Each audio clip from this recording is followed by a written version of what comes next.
og þar sem að þau eru að leika sér með boltan og þar var Eikinn sem að féll á mig og Eikinn sem stendur hér eftir var Eikinn sem að bjargaði lífi mínu og það má sjá hvernig hún er brotin að framan. Það vantar á hana stórar greinar sem að tréð sem féll braut af. Og skrítið hvernig tíminn líður. Nú er ekkert eftir sem minnir á þessa Eik sem féll.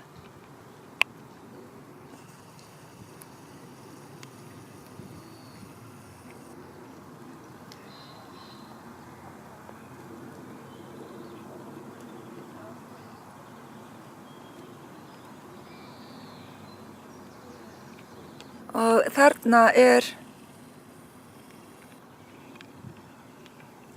leifarnar af greininni sem að bjargaði mér, sem brotnaði af þegar að Eikinn ruddi sér í, Eikinn sem féll sem ruddi sér í gegnum þessa Eik og ég stóð þarna undir.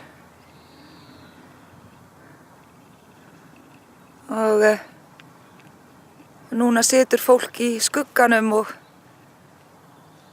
unir sér í góða veðrinu.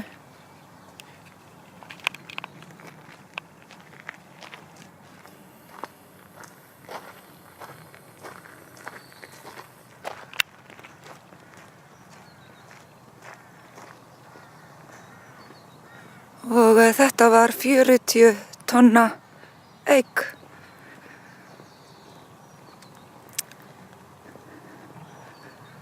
Og þegar að drunurnar byrjuðu og ég byrjaði að hlaupa, þá náði ég bara að hlaupa örfá skref áður en að ég féll. Og eftir á þá uppgötaði ég að ef ég hefði aðeins hlaupið, ég hljóp hér í áttina að kastalanum sem er hér á bak við trén.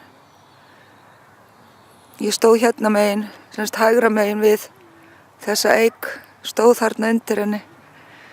Ef að ég hefði hlaupið aðeins hingað niður eftir þá hefði ég orðið undir þessari Eik sem féll. Einu leifarnar sem eru eftir er þessi litla hóla hér sem er að fyllast af grasi. Og hún féll héðan og í gegnum þessa Eik þarna.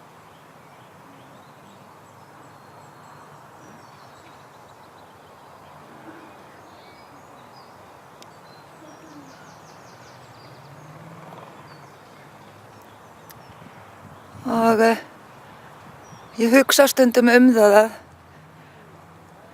það síðasta sem manni dettur í hug þegar maður fer út að labba er að maður er eftir að fá 40 tonna Eik í hausinn. Það er svona svipað eins og að halda að maður myndi fá flugvél í hausinn. En svona er þetta, maður veit aldrei hvað getur gert fyrir mann. Þannig að það er eins gott að njóta hvers dags og fara varlega.